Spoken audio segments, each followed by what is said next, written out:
नमस्कार। आज 8 नवंबर है और आज नोटबंदी की सालगिरह है। प्रधानमंत्री नरेंद्र मोदी का वो भाषण आप सबको याद है या नहीं, जब उन्होंने आज रात 8 बजे से इस देश के 500 और 1000 की नोट अब लीगल टेंडर नहीं रह जाएंगे, इस बात का बयान दिया था। प्रधानमंत्री नरेंद्र मोदी के बयान के बाद 500 और 1000 के नोट बंद कर दिए गए थे। तारीख थी 8 नवंबर 2016 और आज ही के दिन, अब 2024 को 8 नवंबर के दिन हम एक सवाल पूछना चाहते हैं कि प्रधानमंत्री नरेंद्र मोदी जी नोटबंदी करके पूरे देश को लाइन में लगाकर उनके सार्वजनिक दिनचर्या के जीवन को बेतहाशा प्रभावित करके आपने जो खड़ा कर दिया था, उसका फायदा इस देश को क्या मिला, ये 8 साल बाद भी आपने क्यों नहीं बताया? कौन कौन से वादे थे नोटबंदी के समय? क्या क्या वादा किया था प्रधानमंत्री नरेंद्र मोदी ने, और आज उसके विपरीत हकीकत क्या है? ये सब विस्तार से आज के वीडियो में एक एक करके आपसे साझा करेंगे। आप देख रहे हैं 4 PM न्यूज नेटवर्क पर डॉक्टर लक्ष्मण यादव का विश्लेषण। तो 8 नवंबर 2024 के दिन हम 8 नवंबर 2016 की नोटबंदी की सालगिरह की पूरे देश को बधाई दें, शुभकामना दें, या आज के दिन को काला दिन की तरह से याद करें, इसे तय करने के लिए मैं आपके ऊपर छोड़ देता हूं। लेकिन मेरा फर्ज है कि मैं इतिहास के उस पन्ने की तरफ आपको ले चलूं जो शायद आज के दिन न तो केंद्र की भाजपा सरकार आपको देखने और समझने देगी, और न इस देश की मीडिया और टेलीविजन वो सवाल पूछेगा जो इस देश का सवाल है। 8 नवंबर 2016 के दिन प्रधानमंत्री नरेंद्र मोदी ने अचानक वित्त मंत्री को सूचना हुए बगैर अकेला निर्णय लिया था। इसका कैबिनेट से आनन फानन में सब प्रस्ताव पास किया गया और यह दावा किया गया था कि इसकी भनक किसी को न लगने पड़े, इसलिए आज रात 8-12 बजे से क्या हुआ, 8 बजे प्रधानमंत्री लाइव आए और कहे कि लीगल टेंडर 500 और 1000 की नोट नहीं रह जाएगी, और नोट बंद कर दी गई। अचानक नोटबंदी कि जिसके पास जो कुछ भी है अब वो बैंक में जमा करेगा, और बैंक से जमा करने के बाद वो एटीएम से नोट नई आने में जो टाइम लगेगा, 500 और 1000 की बड़ी नोट बंद की गई, और दावा क्या किया गया अब इस पर आएंगे, और फिर नोट लाई गई 500 और 2000 की। याद करिएगा उस समय की मीडिया टेलीविजन चैनल में एक बहुत बड़े एंकर लोग ये कहते थे कि 2000 की जो नोट आई है उसमें चिप लगा है, अगर एक जगह पर ढेर सारी नोट इकट्ठा हो जाएगी, जमीन के नीचे पाताल में रहे या स्वर्गलोक में रहे, उसका सिग्नल आरबीआई को चला जाएगा और नोट पकड़ ली जाएगी, यानी जो काला धन है वो रुकेगा। मजाक मजाक होता है, लेकिन कभी आपकी मीडिया जो नफरत और झूठ दोनों एक साथ परोस रही है, वो अब कभी माफी नहीं मांगती, और ना आपको उसकी जरूरत होती है तो मीडिया अगले दिन अगले झूठ और अगले नफरत के साथ आपके सामने हाजिर हो जाती है, और कल के बोले गए झूठ और नफरत को आप भूल चुके होते हैं। बधाई आप सबको, आप इस नए भारत को बनाने वाले हैं। तो हुआ ये कि नोटबंदी करके 500 और 1000 की नोट बंद कर दी गई, और 500 और 2000 की नोट चालू कर दी गई। मेरा एक और दूसरा होमवर्क है कि पता करिए आज 2000 की नोट चल रही है क्या? भूल गए ना? जी हां, फिर से 2000 की नोट बंद करनी पड़ी, जिसे प्रधानमंत्री नरेंद्र मोदी ने खुद ही चालू किया था। ये कौन सा फैसला है जो प्रधानमंत्री ने बिना सोचे समझे ले लिया क्या? किसकी राय ली थी? कितने अर्थशास्त्रियों को इस पूरी बातचीत और निर्णय में शामिल किया गया? और अगर उन्हें शामिल किया गया और नोटबंदी कर दी गई, तो उसके बाद 2000 की नोट लाई गई और फिर उसे भी बंद करना पड़ा। इस फैसले पर कभी देश की जनता के सामने कोई श्वेत पत्र प्रधानमंत्री नरेंद्र मोदी ने लागू किया क्या? कोई श्वेत पत्र दिखाकर देश की जनता को जवाब दिया क्या कि हमने जो कदम उठाया था उसमें यह चूक हो गई, इसलिए हम ये कदम वापस लेते हैं? फेल निर्णय का श्रेय कौन लेगा प्रधानमंत्री जी? अब फिर आते हैं उनके वादों पर। दावा क्या किया गया था? नवंबर 2016, 8 नवंबर की तारीख थी। उसके बाद देश के सामने शान शौकत से दोनों बाहें फैलाकर पूरी उत्तेजना में, जोश में वैसे ही बोला गया कि नोटबंदी इसलिए की गई है क्योंकि काला धन देश में वापस कहां से है, कितना काला धन है, उसको हम देश को बताएंगे, भ्रष्टाचार रोकेंगे, आतंकवाद खत्म हो जाएगा, लोगों के अकाउंट में काला धन आने के बाद कुछ पैसा मिलेगा, युवाओं को रोजगार मिलेगा, देश का कर्जा कम होगा, किसानों की आय दुगुनी 2022 तक कर देंगे, टैक्स पेयर लोगों को टैक्स का पैसा भी वापस देंगे। वादों का अंबार लगा दिया और उसके बाद जब देश कतार में खड़ा हुआ, देश बदहाल था, देश परेशान था, देश के प्रधानमंत्री विदेश में जाकर भाषण देते हैं कि नोट हमने बंद कर दी। ये वाला भाषण देखा आपने, ऐसे करके, घर में शादी है, पैसे नहीं है, प्रधानमंत्री जी, और उसके बाद सामने की भीड़ भी हंस रही है, प्रधानमंत्री भी हंस रहे हैं, घर में मां बीमार है, पैसे नहीं है। वो अंगूठा जो दिखाया गया था प्रधानमंत्री का विदेश के भाषण में, देश के लोगों को संबोधित करते हुए, और उसके बाद भाषण पर भाषण। ये वो लोग अब रो रहे हैं, चीख रहे हैं, चिल्ला रहे हैं, जिनका कई सालों का लूटा हुआ मैं वापस ले रहा हूं। ये लुटेरे रो रहे हैं, ये लुटेरे बेचैन हैं, ये लुटेरे हमारी पॉलिसी पर सवाल उठा रहे हैं। जोर जोर से चीखता हुआ प्रधानमंत्री का भाषण पर भाषण, सुनते जाइए भाषण। और उस भाषण में कहा गया कि गरीब आदमी का एक भी रुपया नुकसान नहीं होगा। मेरे देशवासियों, मुझे 50 दिन दे दो, 50 दिन दे दो, क्योंकि मैं लुटेरों का लूटा हुआ वापस ले आ रहा हूं। मुझे 50 दिन दे दो। अगर आपके मैं वादों पर खड़ा ना उतरा, अगर मुझ में कोई कमी रह जाए, अगर मुझ में कोई बाकी रह जाए, तो 50 दिन बाद जिस चौराहे पर बुलाना, मैं आने को तैयार हूं। प्रधानमंत्री जी, उनको अच्छे से पता था 50 दिन छोड़ो, 5 दिन में इस देश की जनता भूल जाएगी कि उसका दर्द क्या था। लाइन में खड़ा होने का दर्द, शादी के समय पैसे न होने का दर्द, कोरोना तो बाद में आया, उसका दर्द जब भूल गए, जो मानवता पर संकट बनकर आया था।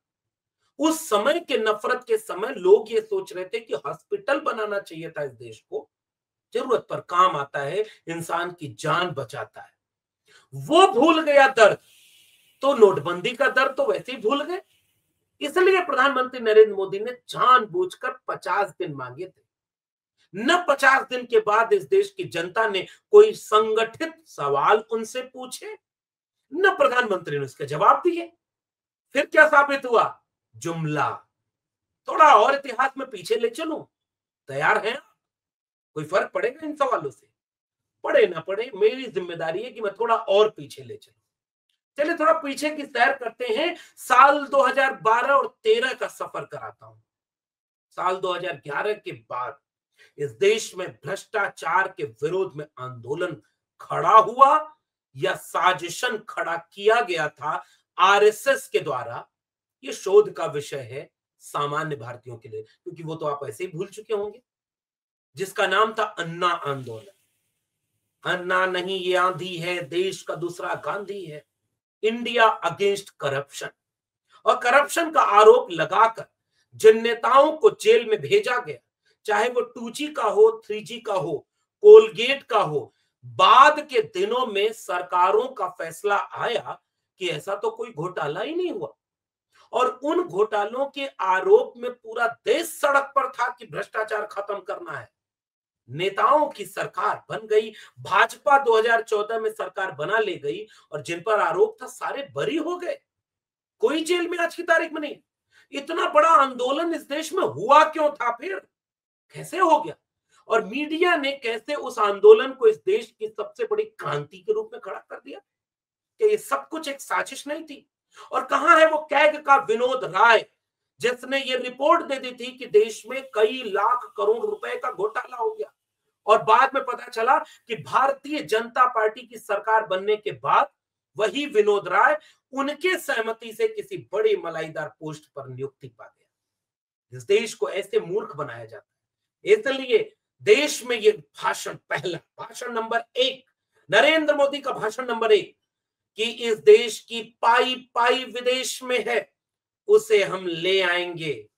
मीडिया की खबरें बताती हैं कि 100 दिन में काला धन ले आने का वादा देश की भाजपा की उस समय के चुनाव की लड़ती हुई पार्टी ने किया था। और प्रधानमंत्री नरेंद्र मोदी का वो भाषण जो देश में लोकप्रिय हुआ था कि अगर हम स्विस बैंक में काला धन जितना पड़ा है उसको वापस ले आए ना, तो एक एक गरीब आदमी को मुफ्त में 15-20 लाख यूं ही रुपए मिल जाएंगे। भूल गए ना? भाषण नंबर 2, ये जो काला धन विदेश में है ये वापस लाएंगे।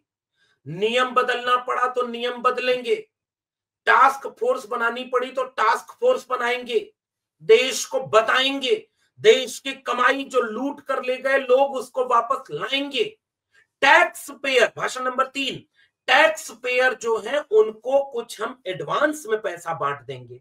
जब काला धन आएगा तो 15 लाख अकाउंट में उधर जा रहे थे, 15 से 20 लाख काला धन से। फिर टैक्स पेयर जो सरकारी नौकरी वाले हिमाचल प्रदेश में भाषण देते हुए प्रधानमंत्री बोल रहे हैं कि उनको भी हम कुछ पैसा देंगे। तीसरा, किसानों की आय दुगनी कर देंगे, 2022 तक काला धन आएगा। चौथा, इस देश में रोजगार में बढ़ोतरी हो जाएगी, नौजवानों को रोजगार हम देंगे उस पैसे से। पांचवा, इस देश का इंफ्रास्ट्रक्चर खड़ा करेंगे, भ्रष्टाचार खत्म हो जाएगा। और इन सारे भाषणों के बाद 2016 की नोटबंदी और 2024 में खड़े होकर मैं आपसे सवाल पूछता हूं, किसानों की आय दुगनी हुई क्या? हकीकत यह है कि किसानों पर 3 काले कानून लादे गए जिसको हटाने के लिए किसानों को आंदोलन करना पड़ा। 13 महीने में 750 किसान शहीद हुए, लाठी खाए, गोली खाए, अपमान झेले, कील और मुकदमे देखते रहे। तब जाकर के तपस्या में कमी होने की बात कहते हुए प्रधानमंत्री ने वो रुपया वापस लिया फैसला। और उसके बाद भी किसानों की फसलों और नस्लों को अंबानी और अडानी के हाथों में बेचा जा रहा है। और आज का आंकड़ा बताया जा रहा है कि किसानों का आमदनी दुगनी नहीं हुई, 2024 में किसानों की कर्जे दुगने से 3 गुने होने पर आम आता है। तो जुमला बनाम हकीकत नंबर 1। जुमला बनाम हकीकत नंबर 2, नोटबंदी के बाद ये कहा गया कि काला धन वापस आएगा और आंकड़ा बता रहा है कि जितना जो पैसा था वो हूबहू उतना आ गया, 98-99%। फिर काला धन कहां था प्रधानमंत्री नरेंद्र मोदी जी? ये कहां गया था? फिर तीसरी बात, न खाऊंगा न खाने दूंगा, भ्रष्टाचार की बात कर लेते हैं। प्रधानमंत्री नरेंद्र मोदी को पता था ये देश जुमलेबाजों का देश है, जितना बड़ा झूठ जितने कॉन्फिडेंस से बोल दो उतना ही तुम कामयाब हो जाओगे। प्रधानमंत्री ने वादा किया 2014 के चुनाव में कि न खाऊंगा और न खाने दूंगा। सरकार बनी पूर्ण बहुमत की। खाने का घोटाला नंबर 1, पीएनबी घोटाला और बैंक एनपीए घोटाला, हीरा कारोबारी नीरव मोदी और मेहुल चोकसी द्वारा फ्रॉड करके बैंकों को चूना लगाया गया और विदेश भाग गए। उसके बाद आज से तकरीबन 5 साल पुराना आंकड़ा बताया कि देश में बैंकों का 9 लाख करोड़ का एनपीए था जिसे डूबा हुआ पैसा बनाकर माफ कर दिया गया। 2011 से शुरू हुआ नीरव मोदी का घोटाला मोदी सरकार के आने के 3 साल बाद यानी 2017 तक चला। 19 के चुनाव के पहले मोदी ने नीरव मोदी और मेहुल चोकसी को भारत लाने की बात कही, लेकिन कुछ भी उसका फायदा नहीं मिला। अगला एक और व्यक्ति विदेश भागा जिसका नाम था विजय माल्या। 9,000 करोड़ रुपए देश का लेकर के किंगफिशर का मालिक 2 मार्च 2016 से लंदन में है और अभी तक वो वापस नहीं लौटा है। उसके बाद ललित मोदी, 24 अप्रैल 2010 को आईपीएल का तीसरा संस्करण खत्म हुआ। आईपीएल के पूर्व कमिश्नर ललित मोदी ने देश छोड़ दिया।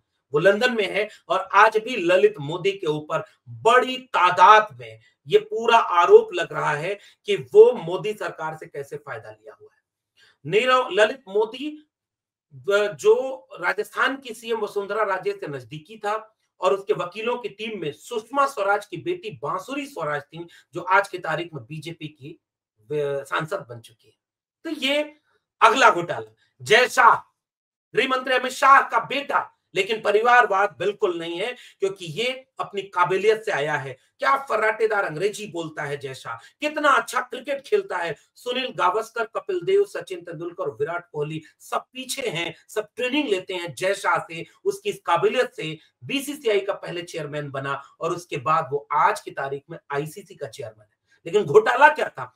जय शाह की कारोबारी कंपनी, उस कंपनी में दवायर की रिपोर्ट बताती है कि 16,000 गुना उसका मुनाफा बढ़ा। एक साल में कंपनी की आय 50,000 रुपए से बढ़कर 80 करोड़ रुपए हो गई।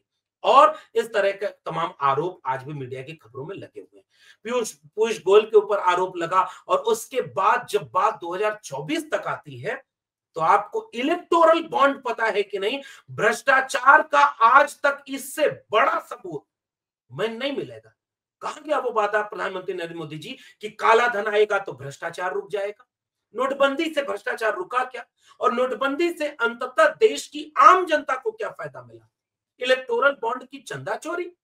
इलेक्टोरल बॉन्ड के नाम पर आज तक इस देश का सबसे बड़ा घोटाला हुआ और लोग ये मांग कर रहे हैं कि पीएम केयर फंड को क्यों आरटीआई के दायरे से बाहर रखा गया? क्या वो देश का सबसे बड़ा घोटाला नहीं है? नोटबंदी के बाद पता है सारे भाषण दूर हो गए। दावा किया गया था कि रुपए की कीमत डॉलर की तुलना में मजबूत होगी। प्रधानमंत्री के वो भाषण पता नहीं आपको याद है कि नहीं? ये ऐसे नहीं होता है मित्रों। मैं सरकार में हूं और मुझे पता है बांग्लादेश की करेंसी नहीं गिरती, नेपाल की करेंसी नहीं गिरती, भारत की क्यों गिर जाती है? क्योंकि निकम्मे लोग दिल्ली की सरकार में बैठे हैं। और आज ट्रंप जब वहां सरकार में राष्ट्रपति बनता है अमेरिका में, तो भारत का रुपया आज तक की सबसे नीचे की कीमत पर है। आज तक सबसे नीचे की कीमत पर है। और प्रधानमंत्री के ही नक्शे कदम पर चलने वाली वित्त मंत्री से जब पूछा गया, तो उन्होंने कहा रुपए की कीमत गिर नहीं रही है, डॉलर मजबूत हो रहा है। जैसे गरीबों की संख्या बढ़ नहीं रही है, अमीर मजबूत हो रहे हैं, अंबानी अडानी बन रहे हैं। बेरोजगारों की संख्या में बढ़ोतरी नहीं हो रही है, रोजगार कम मिल रहा है।